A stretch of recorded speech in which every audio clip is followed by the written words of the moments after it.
बोलिए श्री सिद्धेश्वर नाथ भगवान की। और देखिए ये परम सौभाग्य की ही बात है, हम सभी लोग एक साथ में अयोध्या में रह करके पढ़ते हैं और आज इस जन्मभूमि पे कथा के समय पर ऐसे हमारे परम मित्रों का भी आगमन हुआ, तो सभी ग्रामवासियों की तरफ से और इस व्यासपीठ के माध्यम से आप सभी लोगों का हार्दिक स्वागत है, नमन है, वंदन है, प्रणाम है। बोलिए श्री सिद्धेश्वर नाथ भगवान की जय हो। कन्हैया का एक परम भक्त है दर्जी।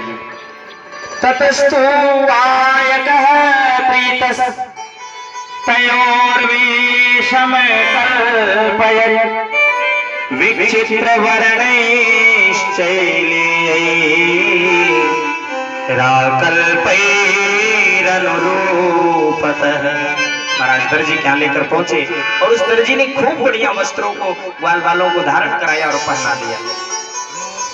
ग्वाल वालों ने कहा लाला वस्त्र की व्यवस्था तो बड़ी अच्छी हो गई, अगर गले में एक एक माला पड़ जाती तो बड़ा अच्छा रहता। सो भगवान का एक परम भक्त मथुरा में माली रहता था। ततः सुदामनो भवनम मालाकारस्य जगमतुः। परम भक्त था, भगवान का माली था। आज भगवान उस माली के यहाँ लेकर पहुंचे, तो उस माली ने सभी ग्वाल वालों के गले में एक बड़ी सुंदर सुंदर माला अर्पण कर दी। ब्रजवासियों के गले में माला पड़ गई। आगे बढ़े सो एक ने कहा भैया सुंदर वस्त्र की व्यवस्था हो गई, गले में एक एक माला भी पड़ गई, अगर मस्तक पर तिलक लग जाए तो और आनंद ही आनंद और चकाचक हो जाए। देखो ब्रजवासियों को चंदन से बड़ा प्रेम है। आप वृंदावन गए होंगे तो देखे होंगे कोई कोई ब्रजवासी पूरे मुंह भर चंदन पोत लेते हैं। ब्रजवासियों को चंदन से बड़ा प्रेम है। भगवान ने कहा भाई वो भी इच्छा पूर्ण होनी चाहिए। देखो भगवान इस लीला में कितनी बड़ी कृपा करने जा रहे हैं। भगवान की दृष्टि दूर पड़ी तो भगवान ने देखा एक स्त्री थी जो 3 जगह से टेढ़ी थी और हाथ में चंदन का कटोरा लेकर जा रही है। कन्हैया की दृष्टि पड़ी, कन्हैया ने उस देवी को देखा, पुकारा कात्वं वरे वेततुहानुले परम कस्यांगने वा कथयस्य साधुनः देहयावयोरंगविलेपमुत्तमम् श्रेयस्तते न चिराद भविष्यति। भगवान ने पुकारा हे सुंदरी आप कौन हो और ये हाथ में चंदन का कटोरा लेकर कहां जा रही हो। विचार करिए, जो स्त्री 3 जगह से टेढ़ी है उसका नाम त्रिवक्रा है, कुब्जा, उसका स्वरूप भी सुंदर नहीं है। विचार करिए, जिसका स्वरूप भी सुंदर नहीं है, शरीर भी सुंदर नहीं है, तो मेरे गोपाल उसको सुंदरी कहकर पुकारते हैं। हे सुंदरी, कितनी कृपा के सागर है। उस देवी ने पीछे मुड़ करके देखा, पुकारा, मन ही मन खूब प्रसन्न हुई। क्या आज उसने विचार किया जीवन में पहली बार तो किसी ने सुंदरी कहा, आज पहली बार जीवन में किसी ने सुंदरी कहा है। श्री सुखदेव जी महाराज कहते हैं परीक्षित, भगवान ने पूछा देवी आपका परिचय क्या है, आप हमें अपना परिचय दो। उस देवी ने कहा गोपाल आपको प्रणाम करती हूँ और आपने मेरा परिचय पूछा तो आपको परिचय भी बताती हूँ। दासास्म्य हम सुंदर कंस सम्मता त्रिविक्रनामायनुलेप कर्मणि मदभावितं भोजपते रति प्रियं बिना युवां पुण्यनमस्ते दरहते। हे गोपाल मैं आपके चरणों में सादर प्रणाम करती हूँ। मेरा नाम है सौरंध्री, मैं कंस की दासी हूँ। दासास्म्य हम कंस सम्मताम थे, मैं कंस की दासी हूँ, मेरा नाम है सौरंद्री, परंतु मैं 3 जगह से टेढ़ी हूँ, इसलिए लोग मुझे त्रिवक्रा कहते हैं, कुब्जा कहते हैं। और भगवान ने सुंदरी कहकर पुकारा। भगवान ने कहा देवी ये चंदन किसके लिए ले जा रहे हो? उसने कहा गोपाल ये जो चंदन का आप कटोरा देख रहे हो ना, ये चंदन मैं अपने हाथों से नित्य घिस करके ले जाती हूँ, और महाराज कंस अपने मस्तक पर ये चंदन बड़े ही प्रेम से लगाते हैं, मैं ये नित्य चंदन उनके लिए ले जाती हूँ।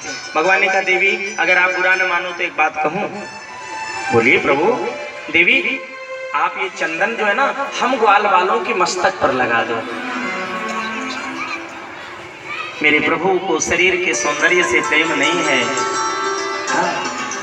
भगवान को तो हृदय का प्रेम चाहिए, हृदय की पवित्रता चाहिए, शरीर की सौंदर्य से कोई मतलब नहीं महाराज। शरीर कितना भी सुंदर हो और उसमें ईर्ष्या भरा है महाराज, द्वेष भरा है, क्रोध भरा है, तो प्रभु की कृपा नहीं होगी।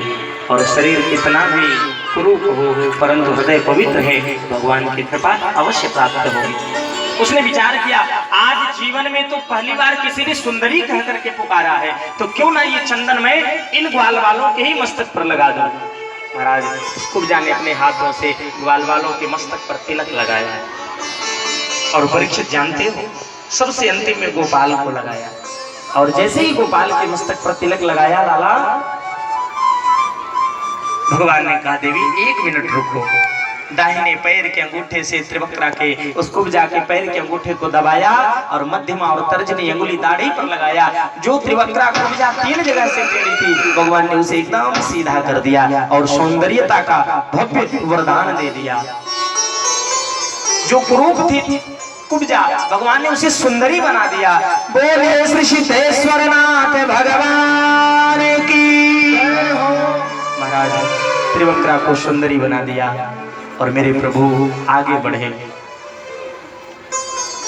विशाल धनुष जो रखा हुआ था, कंस को ऐसा वरदान था कि जिस दिन वो धनुष टूट जाएगा उस दिन कंस की मृत्यु हो जाएगी। शो भगवान उस विशाल धनुष के समीप पहुंचे हैं। सुखदेव जी महाराज कहते हैं राजन, भगवान ने उस विशाल धनुष को उठाया है। करेण वामेन सलील मुद्रितम सज्जम चक्रित्वा निमिषेण पश्यताम। भगवान ने विशाल धनुष को उठाया है परीक्षित, और जितने क्षण में पलक गिरती है भगवान ने उतने क्षण में उस विशाल धनुष को तोड़। महाराज जैसे धनुष टूटा, एक कुयलिया पेड़ नाम की हाथी आई जो एकदम मदिरा का पान करके मस्त थी और कृष्ण के ऊपर टूट पड़ी। महाराज कृष्ण बलराम ने उस विशाल हाथी का भी उद्धार कर दिया। कंस के पास सूचना पहुंची महाराज कन्हैया आ गया है महाराज, उसने आपके ही धोबी से कपड़े पहना, आपके ही दर्जी ने कपड़े को बनाया, आपके ही माली ने महाराज माला भी धारण कराया, और तो और जो चंदन आप नित्य लगाते थे आज वो चंदन स्वयं कृष्ण के मस्तक पर लगा है। कंस के पास ये सूचना पहुंच गई महाराज। कंस एकदम भयभीत है। सैनिकों ने कहा महाराज आप बिल्कुल चिंता मत करिए, मैं आपकी रक्षा के लिए खड़ा हूं, बिल्कुल आप चिंता मत करिए। विशाल रंग भूमि है महाराज, एक तरफ कंस ऊंचे सिंहासन पर बैठा है, एक तरफ माताएं बैठी हैं, एक तरफ राजकुमार बैठे हैं, एक तरफ बालक बैठे हैं, एक तरफ योगी ऋषि बैठे हैं, एक तरफ बाल गोपाल बैठे हुए। महाराज सुखदेव जी महाराज अपने शब्दों में वर्णन करते हैं, कृष्ण बलराम उस विशाल रंग भूमि में प्रवेश कर रहे हैं। आचार्य श्री सुखदेव जी महाराज वर्णन करते हैं, मल्लानाम संडणाम नरवरः स्त्रीणाम स्मरो मूर्तिमान् गोपानां स्वजनो शतां क्षितिभुजां शास्ताः स्वपित्रो शिशुः मृत्युर्भोजपते विराड विदुषाम् तत्त्वं परं योगिनां वृष्णोनां परदेव जीवते विदितो रक्तंगतः साग्रजः। श्री सुखदेव जी महाराज वर्णन करते हैं भागवत के 10वें स्कंद के 43वें अध्याय के 17वें श्लोक में वर्णन किया, मल्ला नाम नृणः स्मरो नाम मूर्तिमान। परीक्षित, आज जैसे ही कृष्ण और बलराम उस विशाल रंगभूमि में प्रवेश किए हैं, जानते हो जिसके मन में जो भाव था उस भाव से लोग कृष्ण का दर्शन कर रहे हैं। ग्वाल बालों को ऐसा लग रहा कि मेरा सखा आ रहा। जो बड़े बड़े योगी ब्रह्मर्षि बैठे हैं उन्हें लग रहा है तत्वम परम योगी नाम, परम तत्व ही आ रहे हैं। कंस को लग रहा है कि मेरा काल ही आ रहा है। जिसके मन में जो भाव है, जो भावना है, उस भाव से लोग कृष्ण का दर्शन कर रहे हैं। गोस्वामी जी ने मानस में लिखा, जाके रहे भावना जैसी, जाके रहे भावना जैसी, जाके रहे भावना जैसे, जाके रहे भावना जैसे, प्रभु मूर्ति देखे तेन तैसे, प्रभु मूर्ति देखे तेन तैसे, जाके रहे भावना जैसी, जाके रहे भावना जैसी। आज कृष्ण बलराम उस विशाल रंगभूमि में पहुंचे, जिसके मन में जो भाव था उस भाव से लोगों ने कृष्ण का दर्शन किया। महाराज, परमात्मा का स्वरूप बड़ा अद्भुत है। चाणूर मुष्टिक कृष्ण को देखते ही ललकारने लगे युद्ध करने के लिए। सुखदेव जी कहते हैं, राजन, चाणूर ऐसा सेनापति है कंस का, चाणूर के अंदर अकेले ही 10,000 सैनिकों की शक्ति है। जय हो। और ऐसे सैनिक सेनापति हैं कंस के। ललकारने लगे कृष्ण और बलराम को, युद्ध करो। कन्हैया ने कहा, मामा मुझे लड़बो ना आवे, हमें ये लड़ना झगड़ना नहीं आता, युद्ध करना नहीं आता है। सैनिकों ने कहा, तुम्हें कैसे नहीं आता? अरे तूने पूतना को मार दिया, अघासुर को मार दिया, बकासुर को मार दिया, आज तक कोई वापिस ही नहीं आया और तुम कहते हो हमें लड़ने झगड़ने नहीं आता। कन्हैया ने कहा, मामा मैं आपकी कसम खा के कह रहा हूँ, मैंने किसी को मारा नहीं है, केवल स्पर्श किया है। मरे मराए लोगों को भेजा था, मैंने मात्र स्पर्श करके और उन्हें मुक्ति प्रदान कर दी है। सुखदेव जी महाराज कहते हैं, राजन भगवान कृपा के सागर है। कन्हैया ने कहा, देखो हम बालक हैं, हम लड़ने योग्य नहीं हैं आपसे।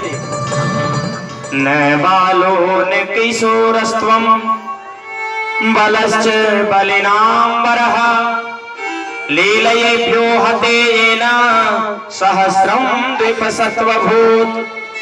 महाराज कृष्ण बलराम कहते हैं, हम बालक हैं, हम आपसे युद्ध नहीं कर पाएंगे, इसलिए आप हमसे युद्ध मत करो महाराज। इतना कहते ही चाणूर मुष्टि कृष्ण बलराम के ऊपर टूट पड़े। महाराज भगवान ने उठा करके जो हाथ चाणूर के ऊपर मारा कि चाणूर की मृत्यु हो गई। भगवान ने मोक्ष की गति प्रदान किया। बलराम ने मुष्टिक के ऊपर एक मुक्के से प्रहार किया, उसका भी उद्धार हो गया। जो सैनिक युद्ध करने के लिए आता, भगवान उसे मोक्ष की गति प्रदान करते हैं। एक आया, महाराज हम तो आपके दास हैं, कंस के यहाँ पेट के लिए नौकरी करते हैं, हम लड़ना झगड़ना नहीं जानते। भगवान ने उसे छोड़ दिया। जो जो सैनिक भगवत शरणागति स्वीकार कर लेते, भगवान उन्हें छोड़ देते हैं, उन्हें मारते नहीं हैं। सुखदेव जी महाराज कहते हैं, परीक्षित भगवान युद्ध करते करते विशाल ऊंचे सिंहासन पर कृष्ण पहुंचे। महाराज कंस सिंहासन पर बैठे हुए। सुखदेव जी महाराज कहते हैं, परीक्षित जैसे ही कृष्ण कंस के सिंहासन के पास पहुंचे हैं, कंस चिल्लाता, चाणूर कहाँ हो, मुष्टिक कहाँ हो, मेरी रक्षा करो, ये कन्हैया मुझे छोड़ेगा नहीं, मार देगा। भगवान पहुंचे, कंस के केस को पकड़ लिए। कंस चिल्लाता है, छोड़ दो छोड़ दो। कन्हैया ने कहा, मामा हम छोड़ने वाले नहीं हैं, चाणूर बचा लो, मुष्टिक बचा लो। भगवान ने कहा, मामा बस कुछ ही क्षण में आपको उन्हीं के पास भेजने वाला हूँ, मोक्ष की गति प्रदान करने वाला हूँ। कंस ने कहा, अरे तूने मेरे केस को पकड़ा, रे केस तो छोड़, केस को क्यों पकड़ा है? मेरे सिर में पीड़ा हो रही, कष्ट हो रहा है।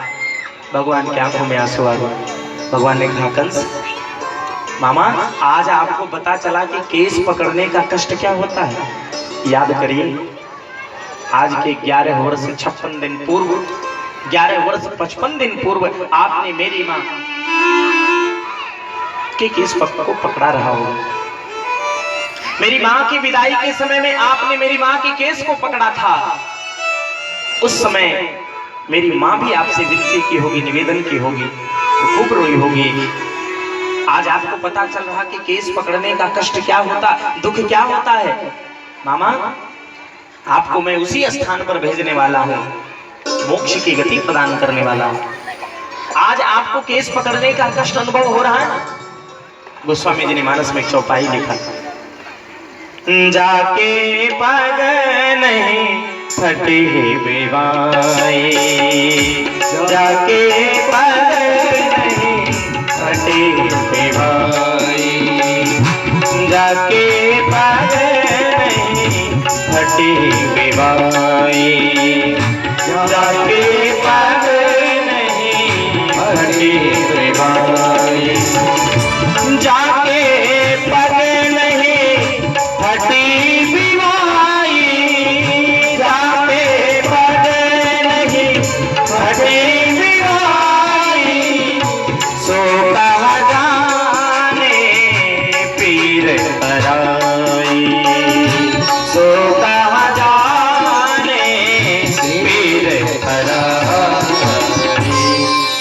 मामा, आप मेरे नेत्रों में नेत्र डाल करके देखिए, मैं आपको मोक्ष की गति प्रदान करने वाला हूँ। मामा, मैं भगवान हूँ, मैं ब्रह्म हूँ, विचार करिए। भगवान कृष्ण बार बार कहते हैं, मामा कंस, आप मेरे नेत्रों में नेत्र डाल करके देखिए मामा, मैं आपको मोक्ष की गति प्रदान करूंगा। कंस बार बार निवेदन करता, छोड़ दे लाल, छोड़ दे। भगवान कहते, नहीं मामा, एक बार मैं जिसे पकड़ता हूँ उसे छोड़ता नहीं हूँ। आज आपको मैं मोक्ष की गति प्रदान करके रहूंगा। और आज भगवान कृष्ण कंस के केस को पकड़कर खींचते हुए सिंहासन से नीचे लाते हैं। और परीक्षित, भगवान ने अपने बराबर कंस को उठा लिया और उठा करके घुमा करके कंस को पृथ्वी पर पटक दिया। और जैसे कंस को पृथ्वी पर पटका है, कंस का प्राणांत हो गया, कंस की मृत्यु हो गई। और आज भगवान ने कंस को मोक्ष की गति प्रदान की। बोलिए भक्तवत्सल भगवान की। भगवान मोक्ष प्रदान करने वाले हैं। कंस को भगवान ने मोक्ष की गति प्रदान की है। कंस की पत्नी अस्थि और प्राप्ति आकर के रुदन करने लगी। भगवान ने दोनों को भागवत धर्म का उपदेश दिया है और अपने नाना उग्रसेन को कारागृह से मुक्त किया है, राज्य सिंहासन पर बैठाया है। और फिर जाते हैं अपने माता पिता को कारागृह से मुक्त करते हैं। परीक्षित, माँ रोती है, वसुदेव जी के हाथ पांव में बेड़ियां लगे रहते हैं। महाराज, सैनिकों को खोलने में समय लगता, भगवान अपने दांतों से उन बेड़ियों को तोड़ देते हैं महाराज, और अपनी माता और पिता को हृदय से लगा लेते हैं। आज जो इतने वर्षों का कष्ट था, भगवान ने अपने हृदय से लगा करके उन सभी कष्टों को दूर कर दिया है। माता पिता के चरणों में प्रणाम किया, कारागृह से मुक्त किया। आज कंस की मृत्यु हुई सज्जनों, सभी मथुरा वासियों को बहुत प्रसन्नता हुई, सभी मथुरा वासियों के चेहरे पर हंसी आ गई। जब से कंस मथुरा के सिंहासन पर बैठा था महाराज, मथुरा वासियों को हंसी को छीन लिया था। आज कंस की मृत्यु हुई, सभी मथुरा वासियों के चेहरे पर प्रसन्नता आ गई। सुखदेव जी महाराज कहते हैं, राजा भगवान कृपा के सागर, भगवान 2-4 दिनों तक सभी ग्वाल वालों के साथ, ब्रजवासियों के साथ में निवास करते हैं। माँ देवकी बार बार कृष्ण को निहारती हैं, कृष्ण को देखती हैं और बार बार माँ यशोदा के चरणों में नमन करती हैं, प्रणाम करती हैं। राजन, माँ यशोदा के चरणों में बार बार वंदन करती हैं। क्यों? क्योंकि माँ यशोदा ने कृष्ण का ऐसा लालन पालन किया था, ऐसी सेवा की थी कि कृष्ण तो आज मात्र 11 वर्ष 56 दिन के थे, आज कृष्ण दिखते कैसे हैं? विशाल शरीर महाराज, हिष्ट पुष्ट दिव्य शरीर धारण किया है। क्यों? कृष्ण का शरीर अद्भुत क्यों है? सुंदर क्यों है, शक्तिशाली क्यों है? क्योंकि कृष्ण ने मां के दुग्ध का पान किया है। कृष्ण मां के दुग्ध का पान किए हैं। और सत्य है महाराज, मां के दुग्ध में वो शक्ति है कि बालक अगर मातृ दुग्ध का पान करता है तो संसार में उसे कोई पराजित नहीं कर सकता है। इसलिए हमें भी अपने बच्चों को अपने ही दुग्ध का पान कराना चाहिए। माँ का ये धर्म है अपने बच्चे को अपने दुग्ध का वो पान करावे। महाराज आज तो बालक जन्म लेता नहीं, उससे पहले ही दूध की व्यवस्था कर दी जाती है बाहर से। हाँ, आज माँ अपने बच्चे का लालन पालन भी नहीं करती। ध्यान देंगी वो माताएं जो अपने बच्चे का लालन पालन नहीं करती हैं। बालक जन्म नहीं लेता है, बालक गर्भ में रहता है, तभी घर में किसी कार्य करने वाले व्यक्ति की व्यवस्था कर दी जाती है, बच्चे के लालन पालन करने वाले की व्यवस्था कर दी जाती है कि माँ बच्चे की देख रेख नहीं कर पाएगी। घर में आया को बुला लिया जाता है, आया। हा? और वो आया उस बच्चे को महाराज स्नान कराएगी, तेल लगाएगी, साबुन से स्नान, यत्र तत्र सेवा करती है वो, माँ नहीं करती है। और जब बेटा बड़ा हो जाता है और माँ की सेवा नहीं करता है तो माँ कहती बेटा सेवा नहीं करता है।